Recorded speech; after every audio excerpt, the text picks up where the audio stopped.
আসসালামু আলাইকুম রহমতুল্লাহি ওয়া বারাকাতুহু নাহমাদু ওয়া নুসাল্লি আলা রাসূলিহিল কারীম আম্মা বাদ। প্রশংসা একমাত্র আল্লাহ সুবহানাহু ওয়া তাআলার জন্য। দরুদ ও সালাম বর্ষিত হোক আমাদের প্রিয় নবী জনাব মুহাম্মদ রাসূলুল্লাহ সাল্লাল্লাহু আলাইহি ওয়াসাল্লামের প্রতি সাল্লাল্লাহু আলাইহি ওয়াসাল্লাম। قال رسول الله صلى الله عليه وسلم ما تركت بعد فتنة من النزال والنساء। আলহামদুলিল্লাহ, প্রশংসা একমাত্র আল্লাহ তাআলার। আমরা আল বারাকা শব্বির পক্ষ থেকে তিবা সরিষার তেলের উদ্যোগে একটা আয়োজন করেছি আলহামদুলিল্লাহ। তো বিদ্যুৎ নাই, যার কারণে চিন্তা করছি কি করব। অনেকে ফোন টিপছে, সময় নষ্ট করছে, অশ্লীল কথাবার্তা হচ্ছে, যার কারণে আমি চিন্তা করলাম যে এই জায়গাতে যদি আল্লাহ তাআলার দুইটা কথা হয়, এর মাধ্যমে অগণিত সওয়াব পাবো এবং এর বিনিময়ে হতে পারে আল্লাহ সুবহানাহু ওয়া তাআলা আমাদেরকে জান্নাত দিতে পারেন। সুবহানাল্লাহ। তো আমি তিরমিজি থেকে একটা হাদিস পাঠ করেছি। সেটা হচ্ছে রাসূল সাল্লাল্লাহু আলাইহি ওয়াসাল্লাম বলছেন, আমাদের পুরুষদের জন্য তিনি মৃত্যুর পরে এমন কিছু রেখে যাননি যেটা ফিতনা হতে পারে। এটা এত মারাত্মক ফিতনা, মানে কেউ এই ফিতনায় পড়লে তার ঈমান নিয়ে বাঁচা মুশকিল। কেন? এই জন্য আমি একটা সুন্দর বনী ইসরাইলের ঘটনা শোনাবো আপনাদেরকে ইনশাআল্লাহ। তার আগে বলে নিই এই ফিতনাটা কি। এই ফিতনাটা হচ্ছে আমাদের আনাচে কানাচে, ডানে বামে সব জায়গায় আছে। যাদের ঈমান পরিপক্ক পাকা, তারা এই ফিতনা থেকে বেঁচে যায় যদি সে তাকওয়াশীল আল্লাহভীরু হয়। অনেক তাকওয়াশীল আল্লাহভীরু ব্যক্তিও এই ফিতনায় পতিত হয়ে জাহান্নামে গেছে, তার অনেক দৃষ্টান্ত রয়েছে। এই ফিতনা মানুষের মস্তিষ্ককে নষ্ট করে দেয়।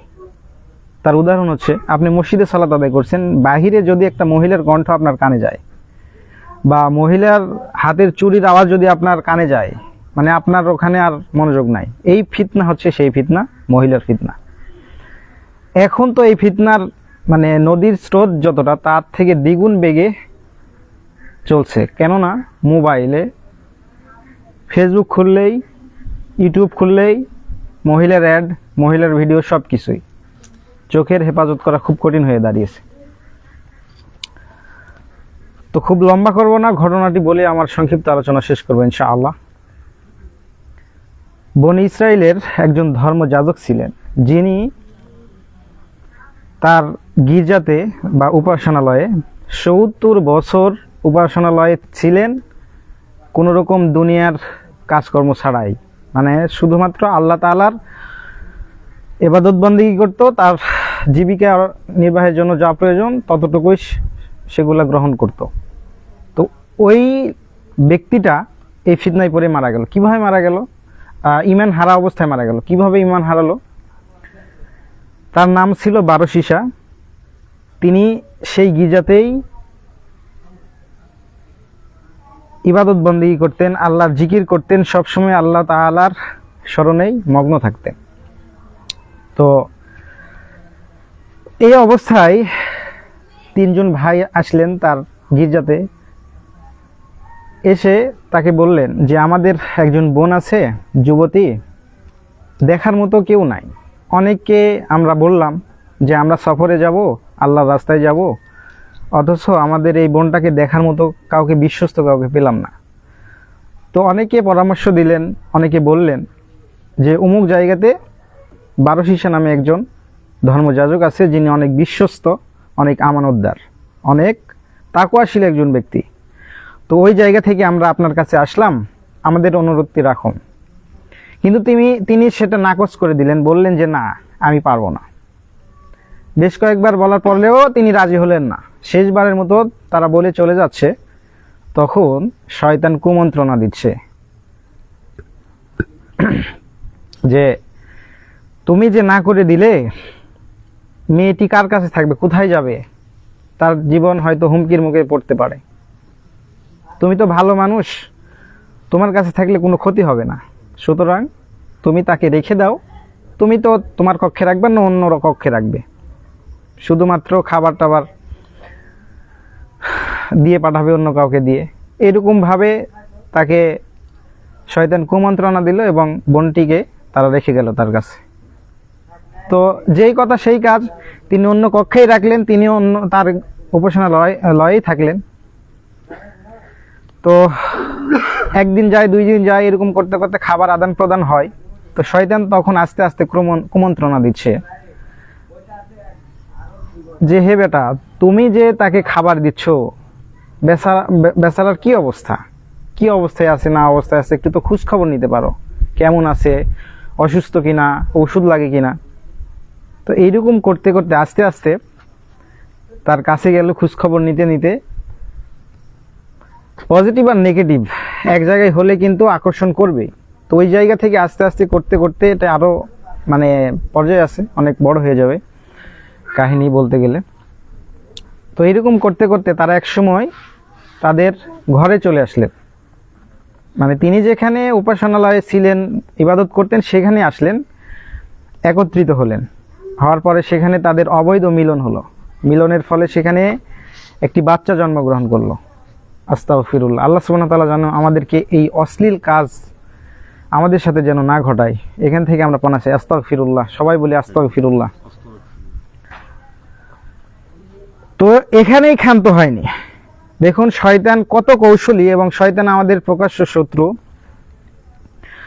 আল্লাহ সুবহানাহু ওয়া তাআলা কোরআনে বারবার যত জায়গায় আমাদের জান্নাত জাহান্নামের কথা বলছে, যত জায়গায় সাবধান হওয়ার কথা বলছে, প্রত্যেকটা জায়গাতে শয়তানের কথা আনছে।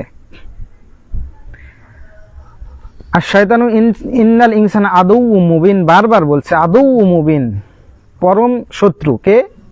শয়তান। এই শয়তান আমাদেরকে যে কিভাবে ফিতনায় ফেলছে, আমরা মানে এটা ভ্রুক্ষেপই করছি না। তারপরে বাচ্চাটা জন্মগ্রহণ করলো, জন্মগ্রহণ করার পরেও মেরে ফেললো। মানে শয়তানের চালটা দেখতে পাচ্ছেন, মানে কি লেভেলের। আচ্ছা, বাচ্চা জন্মগ্রহণ করেছে, ওটাকে আবার হত্যা করতে হবে কেন? এটা তো আল্লাহ সুবহানাহু ওয়া তাআলা বলছে যে, হে আদম সন্তান, তুমি আমার কাছে আকাশ সমান পাপ নিয়ে হাজির হও না কেন, দুনিয়া সমান, পাহাড় সমান, মানে যত পাপ আছে দুনিয়াতে নিয়ে হাজির হও না কেন, আমি ক্ষমা করে দেব। তো শয়তান কতটা কৌশলী, তাকে দিয়ে সেই ছোট্ট নিষ্পাপ বাচ্চাটাকে হত্যা করালো এবং কবর দিল সেই যুবতী মেয়েকে এবং তার বাচ্চাকে। কবর দেওয়ার পরে তিনি তো হতাশ, কি করবেন, সেখানেই আছেন। তারপরে তার ভাইরা আসলো, খোঁজখবর নিল। তিনি মিথ্যা কথা বললেন যে আমার এখান থেকে না বলেই চলে গেছে, হারিয়ে গেছে। তারপরে তারা বাড়িতে ফিরে গেলেন হতাশ হয়ে। কি করবেন, স্বপ্নে তারা 3 ভাই দেখলেন যে এই কাহিনী হয়েছে। পরে ধর্মযাজকের কাছে গেল এবং তাকে ডেকে বলল, ও স্বপ্নে দেখাইছে যে তার বোনকে কবর দিয়েছে অমুক জায়গাতে। সেখানে গিয়ে কবর খনন করে দেখে যে একটা ছোট বাচ্চার হাড় এবং তার বোনের হাড়। এটা থেকে প্রমাণিত হয় যে সেই হত্যা করেছে। তো এখান থেকে তাকে ধর্মযাজককে হত্যা করা হয়। এই হত্যাটা করা হয়, সে কি অবস্থায় মারা গেল? ঈমান হারা অবস্থায়। তাহলে দেখুন, তিনি সর্বোচ্চ লেভেলের তাকওয়াশীল ব্যক্তি ছিলেন তৎকালীন সময়ের। আর এখন আমাদের ঈমানের কি অবস্থা? এখন যদি আমরা একটা মহিলাকে অন্ধকার রুমে বা একটা আবদ্ধ করে বা লোকালয় ছাড়া যদি পাই, মানে আমরা কি পারবো আমাদের ঈমানটাকে ধরে রাখতে? বা একটা মহিলা যদি আপনাকে আহ্বান করে, আপনি কি পারবেন? ওই লেভেলের তাকওয়াশীল ব্যক্তি হয়ে পারলেন না, কিন্তু আমরা কিভাবে পারবো? এগুলো নিদর্শন আল্লাহ সুবহানাহু ওয়া তাআলা আমাদেরকে যুগে যুগে রেখে দিয়েছেন, যাতে করে এগুলো থেকে আমরা শিক্ষা নিয়ে আমাদের ঈমানটাকে মজবুত করতে পারি, জান্নাতের পথ সহজ করতে পারি। সম্মানিত দ্বীনী ভাই বন্ধুগণ, আমরা তাই আসুন আল্লাহ সুবহানাহু ওয়া তাআলাকে ভয় করার মতো ভয় করি, যাতে করে আমাদের দুনিয়াটা কষ্টকর হলেও পরকাল যেন শান্তির হয়।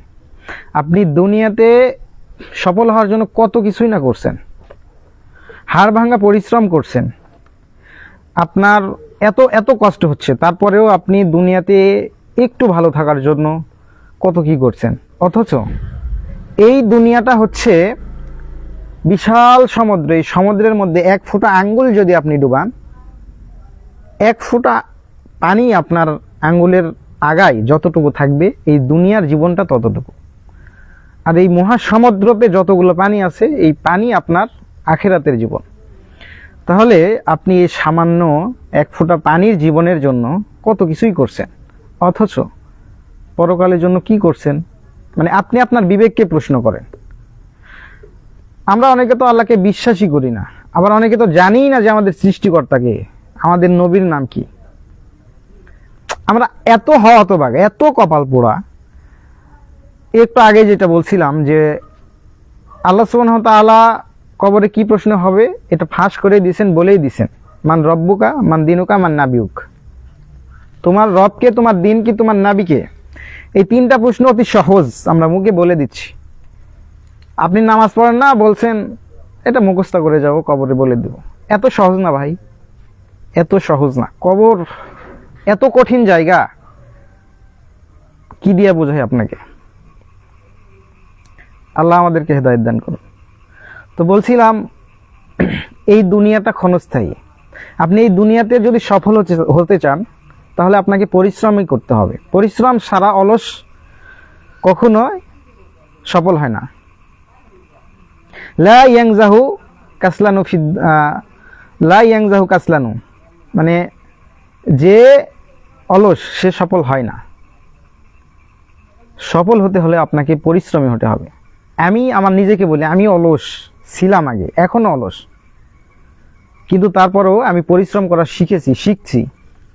এই অলস জীবন আমাকে ধ্বংস করে দিত আমি যদি মানে অলস জীবন ত্যাগ না করতাম। আমার উস্তাদ আমাকে এটা নিয়ে অনেক বকাবকি করতো, অনেক রাগারাগি করতো। ওই জায়গা থেকে আমার অলস জীবনটা ত্যাগ করার সূচনা হয়েছিল, আলহামদুলিল্লাহ। এখনো আমার অলসতা আছে, আমি এটা স্বীকার করি, এটা আমি জানি আমার মধ্যে আছে, কিন্তু আমি চেষ্টা করতেছি। চেষ্টা করেন ভাই, দুনিয়ার জন্য আপনি চেষ্টা করছেন, কিন্তু আখিরাতের জন্য চেষ্টা করেন। আখিরাতের জন্য যদি আপনার চেষ্টা হয় তাহলে আপনি দুনিয়াতেও সফল হলেন, আখিরাতেও সফল হবেন ইনশাআল্লাহ। আল্লাহ সুবহানাহু ওয়া তাআলা কুরআনুল কারীমের প্রত্যেকটা জায়গাতে বলছেন জান্নাতের কথা, জাহান্নামের কথা। জান্নাত এতটাই সুবিশাল, এতটাই নাজ নিয়ামতপূর্ণ। দেখেন একটা ছোট্ট হাদিসের কথা বলি। কাল কিয়ামতের দিন জান্নাতে যারা যাবে, একটা ছোট্ট কাজ যারা করতে পারবে তাদেরকে আল্লাহ সুবহানাহু ওয়া তাআলা ইচ্ছা মতো জান্নাতের হুর বেছে নেওয়ার সুযোগ করে দিবেন, ইচ্ছা মতো। সেটা কি? আপনি অনেক ক্ষান্ত আছেন, অনেক রাগান্বিত, আপনার স্ত্রী একটা কাজ করেছে, অনেক রাগ করার। আপনি চাইলে তাকে দুটো থাপ্পড় দিতে পারেন, মারতে পারেন। এই অবস্থায় আপনি আপনার রাগটা দমন করলেন, আপনি আপনার রাগটা দমন করলেন। এইটা যদি আপনি করতে পারেন, কাল কিয়ামতে বিশ্ব সুন্দরী তো কি, জান্নাতের হুর যে এত সুন্দর রে ভাই। জান্নাতের হুরেরা যদি এই দুনিয়াতে থুতু ফেলে, মুখের থুতু, সুগন্ধিতে দুনিয়াটা মানে ভরে যাবে। তো সেই হুর যদি পেতে চান তাহলে আপনাকে এই ছোট্ট কাজ করতে হবে। রাগ করা যাবে না, লা তাকদাব, তোমরা রাগ করো না। রাসূল সাল্লাল্লাহু আলাইহি ওয়াসাল্লাম রাসূল সাল্লাল্লাহু আলাইহি ওয়াসাল্লামকে এক সাহাবী বলছেন যে আল্লাহ রাসূল আমাকে কিছু উপদেশ দিন। তো আল্লাহ রাসূল বলছেন লা তাকদাব, তুমি কখনো রাগ করো না। রাগ দমন করতে পারলে এর ফজিলত অনেক, আর রাগ করলে আপনার জীবন ধ্বংস। আপনি এমন সময় একটা কাজ করলেন, ডিসিশন নিলেন রাগ করে, সেটা আপনার বিশাল ক্ষতি করে দিল। রাগ মানুষকে ধ্বংস করে, আর রাগই আসে শয়তানের পক্ষ থেকে। তো জান্নাতের নিয়ামত যে এত বিশাল আপনাকে বলে আমি বুঝাতে পারবো না। আল্লাহ সুবহানাহু ওয়া তাআলা সেই নিয়ামতপূর্ণ জান্নাত অর্জন করার, জান্নাতের পথ সহজ করার তৌফিক দান করুন, আমিন। আল্লাহ সুবহানাহু ওয়া তাআলা আমাদেরকে পরিপূর্ণ ঈমান নিয়ে যেন কবরে যাওয়ার তৌফিক দান করে। আল্লাহ সুবহানাহু ওয়া তাআলা কুরআনুল কারীমে বলছেন যে ইয়া আইয়ুহাল্লাযীনা আমানু লা তামুতুন্না ইল্লা ওয়া আনতুম মুসলিমুন, হে ঈমানদারগণ। কি সুন্দর করে আল্লাহ সুবহানাহু ওয়া তাআলা ডাক দিচ্ছেন, হে ঈমানদারগণ, তোমরা যারা ঈমান এনেছো তোমরা মৃত্যুবরণ করো না ঈমান আনা ব্যতীত, বা সত্যিকারের মুসলিম হওয়া ব্যতীত। আমরা সকলেই মুসলিম, অথচ নামে মুসলিম। তো আমরা যেন সত্যিকারের মুসলিম হয়ে পরকালে আল্লাহ সুবহানাহু ওয়া তাআলার সামনে হাজির হতে পারি। আল্লাহ সুবহানাহু ওয়া তাআলা আমাদের সকলকে এই তৌফিক দান করুন। এর জন্য প্রথম শর্ত, আপনাকে একজন মুসলিম হতে হবে, দ্বিতীয় শর্ত 5 ওয়াক্ত সালাত আদায়কারী হতে হবে। এই দুইটা কাজ যদি থাকে তাহলে আপনি জান্নাতে যেতে পারবেন। কেন বললাম? ইন্নাস সালাতা তানহা ওয়াল ফাহশাই ওয়াল মুনকার, নিশ্চয়ই সালাত আপনাকে অশ্লীল এবং বেহায়া কাজ থেকে দূরে রাখবে, তাহলেই আপনি জান্নাতি হবেন। তাই 5 ওয়াক্ত সালাত ছাড়া আপনি জান্নাতে যেতে পারবেন না, এটাই চূড়ান্ত, এটাই ফাইনাল। আরাবিয়ান বিদ্বানগণ বলছেন যে সালাত আদায় করে না সে চিরস্থায়ী কাফের, মানে চিরস্থায়ী জাহান্নামী, দুঃখিত, চিরস্থায়ী জাহান্নামী। সুতরাং সালাত ব্যতীত কেউ মুসলিম দাবি করবে এটা করতে পারবে না, কোশ্চিন কালেও পারবে না। তাই আসুন আমরা অন্তত জীবনে 5 ওয়াক্ত সালাত ধরে রাখার চেষ্টা করি। আল্লাহ আমাকে সহ সকল মুসলিমকে তৌফিক দান করুন, আমিন। সংক্ষিপ্ত আলোচনা এখানেই করছি। আমার কথার মধ্যে কোনো যদি ভুল ত্রুটি হয়ে থাকে, কষ্ট পেয়ে থাকেন, সকলে ক্ষমা করে দিবেন। ভালো থাকুন, সুস্থ থাকুন, এই কামনায় এখানেই শেষ করছি। সুবহানাকাল্লাহুম্মা ওয়া বিহামদিকা আশহাদু আল্লা ইলাহা ইল্লা আনতা আস্তাগফিরুকা ওয়া আতুবু ইলাইক। ওয়াসসালামু আলাইকুম ওয়া রাহমাতুল্লাহি ওয়া বারাকাতুহু।